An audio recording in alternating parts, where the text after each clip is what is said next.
quiet stream, tracing time through every theme. Stories unfold with gentle grace, exploring minds, a timeless space. Welcome to where ideas gleam.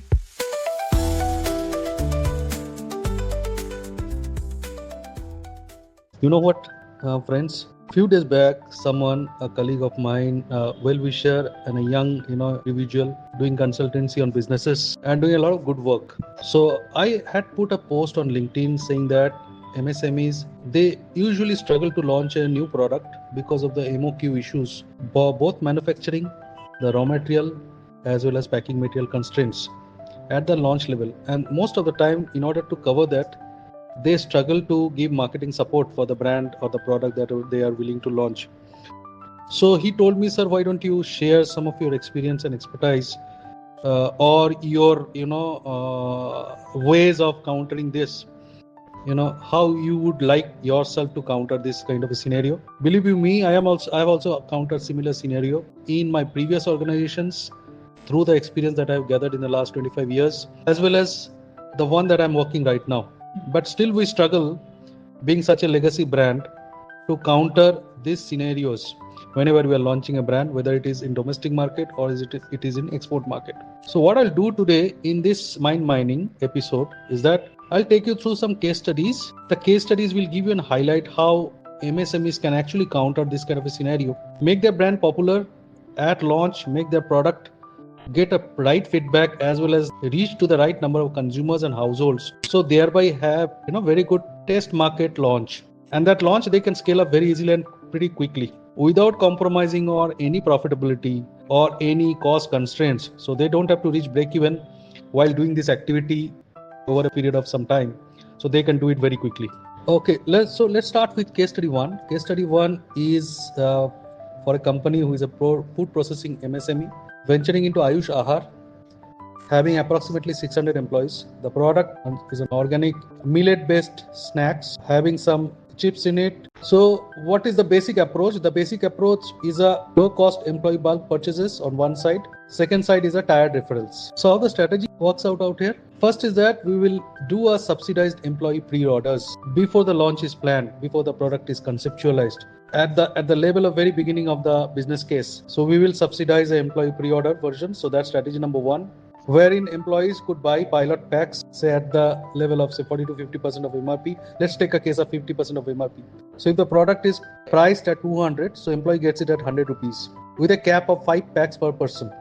So what is the condition out here? The condition is that the employees should share honest feedback and refer at least 2 external buyers, that is either friends or relatives, to unlock the future discounts. Second approach in this strategy is the tiered referral incentives. Employees referrals get a 20% off in their first order instead of a 50% that the employee gets.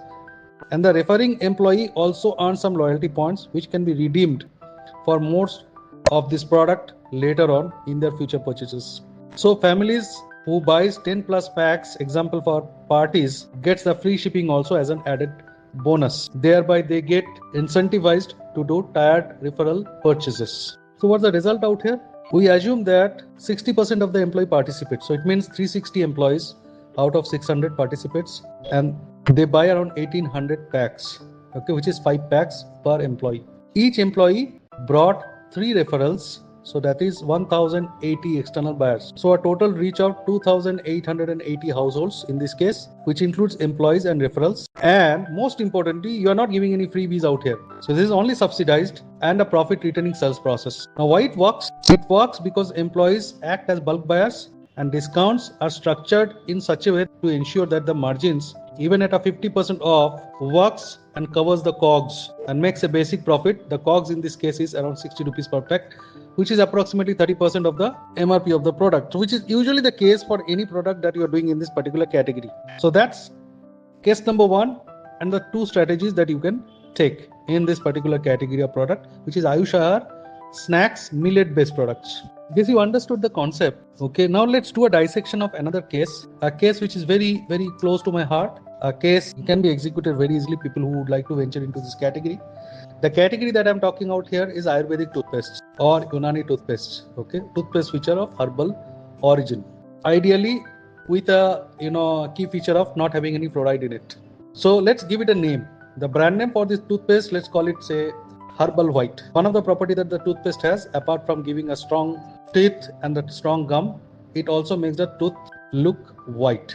So what is the approach here? First is employee-led tiered referral model for this non-food FMCG category, which is a Ayush product. In this case, the company Herbal Ayurvedic Cosmetic Company, an MSME, having approximately 1,000 employees. Now here in this case, you can actually consider the entire employee force that is there with you on your direct payroll. So what is the product out here? It's a refreshing teeth whitening herbal toothpaste free from any artificial chemicals, specifically fluoride, so that it is good to go for the kids in order to counter or gain a complete household coverage with this particular product. So what is the strategy in this case? Overall strategy, subsidized employee purchases and structured referral tiers. Let's see how it works. So what is a mathematical working in this case as a business case? Employee purchase is equivalent to direct household penetration. So what is the offer to the employee? Employees buy tubes at 40% of the MRP. If the MRP of the toothpaste is say 100, so employees buy it at 60 rupees. Maximum 10 tubes per employee, which is a cap. You need to keep a cap so that there is no misuse. What is the rationale? It encourages bulk buying for family use, which is 4 members per household, which is 2.5 tubes per month. Approximately works out very well for a 4-member family where all the 4 members are using the same product. So once you understand the rationale, what is the condition out here for the employee? The employees must provide feedback and refer at least 2 non-employees to unlock the future discounts. So this is the benefit or incentivization that you're doing for the employees. What is the result? Let's assume that 70% of the employees for the company participates in this particular employee purchase program, direct purchase program. So 700 employees participate. So they buy 7,000 tubes. With 10 is the highest number of tubes one employee can buy. Directly it reaches 700 households into 4 members, that is 2,800 consumers. Now if you go to the next strategy, which is a friend referral tier, 16,000 users you can reach via social proof. What is the mechanism in this case? Employees share a referral link, which is their friend, and the friends get a 20% off on first purchase. It is rupees 80 per tube. The referring employee in this case earns 5% credit, that is rupees 4 per tube for all their future purchases going forward. So what is the calculation and financials out here? Each employee refers 4 friends on an average. So the number of friends households is 700 employees multiplied by 4 friends and multiplied by 4 members per household. So you are talking about 11,200 users or consumers for your toothpaste straight away. But since all the friends may not get converted, the realistic reach is 8,000 users. That is a conservative 50% conversion. In this particular case, let's understand what are the key adjustments for realistic arrival of numbers. Number 1, 50% of the friend will uptake the referral. So because not all of them will get converted naturally. Relatives buy less frequently. So therefore inclusion has to be quite conservative. Now if you ask me why this works for FMCG herbal cosmetics, MSME in the Ayush segment, number 1, it is a low cost acquisition.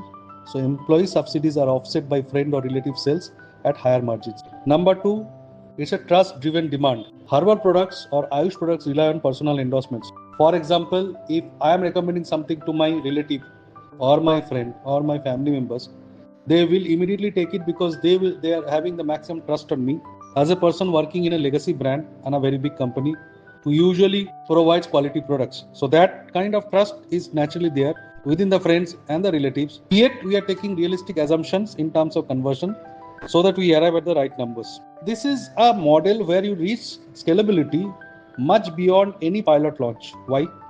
Relatives or friends become repeat buyers, number 1, because anyway toothpastes are of recurring use. Data from referrals helps target high conversion areas for retail expansion. Tomorrow when you're going for offline sales distribution expansions, so you know which are the areas where you got the maximum conversions happening through your employees who are based in different parts of the city, specifically metro, where you would have liked to do this pilot launch. So therefore you have a scalability idea, which is the offline distribution strategy tomorrow you can take for retail expansion, where you would like these products to be available for purchases for further indirect referrals. Now in this case, if you do further mathematical calculation, understand how you're gaining versus a free sample distribution. A competitor who gives free samples spends around 10 lakh to reach 10,000 users at the cost of 100 rupees per person. Now what you're doing, you are gaining profit without any hamper in terms of your revenue gain at the launch itself. Whereas the competition or the company who is giving samples, they are spending 10 lakh rupees without getting any revenue per se. So it's a zero revenue model that they will do if the sampling is done. Now what this particular product, this toothpaste that we are doing 2 lakhs expenditure on the subsidies for the entire rank in all the three strategies, which is direct employee, the family reference, the friend reference. But instead, what we do is that we are actually earning 13.4 lakhs while building a paid user base. So you're basically paying to create users or consumers, areas that you are able to locate where the usage of your product is more, where you're getting automatic referrals. Thereby you can do your offline distribution expansion. At the same time, you are not losing out in terms of your bottom line while you are exercising this model. So if I have to give you a model, a template for such kind of an activity, how MSMEs can effectively launch their any new product. Let's give it take a 4-tier approach or 4-point approach in this case. What is a 4-point approach? Number 1 is employee price model, which should be usually 40 to 50% off, ensuring that the COGS is covered. Second is a friend tier model, where you can have a 20% off, but profit is very much possible.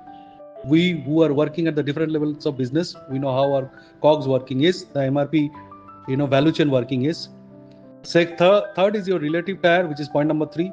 There we are using a 10% off near full margin model. The conditionality that we are using, the condition that we are putting across is as referrals unlock employee benefits. So thereby encouraging employees to create more referrals. But believe me, this is not a chain sales model which some of the brands they do globally. This is nothing like that.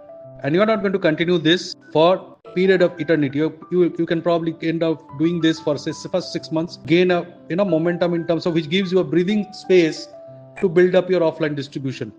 So thereby you are reaching the maximum width of your selling reach or brand reach or product reach or retail reach, both direct and indirect distribution. So what is the summary? The summary is that this model turns employees into a self-funded sales force without any freebies. You are not giving any freebies, but you have been very judicious, protecting your profit at the same time, ensuring that you gain that minimum quantity for your product to be launched without spending a lot of money. For this toothpaste, even if we only have 30% employees participating, it hits 4,000 plus users very, very easily.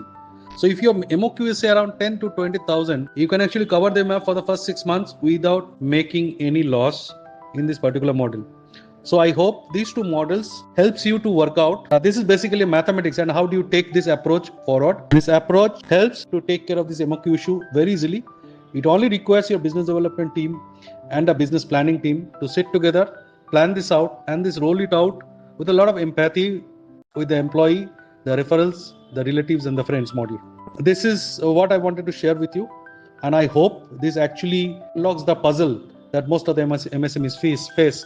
Whether they are launching a nutraceutical, they are launching what you call as a cosmetic product, or they are launching something which is a FMCG product, again non-food, or even if they are launching something basic food stuff like a snack made out of millet.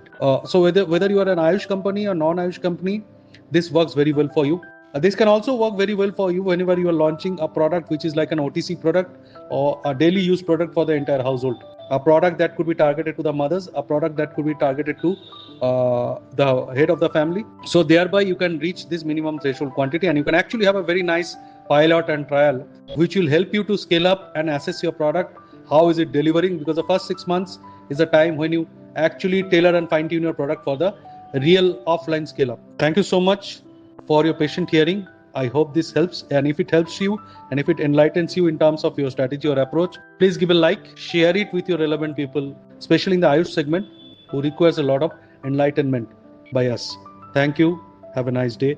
This is Mind Minding episode 3. I will bring in some more similar interesting topics as we move forward in my this mind minding process.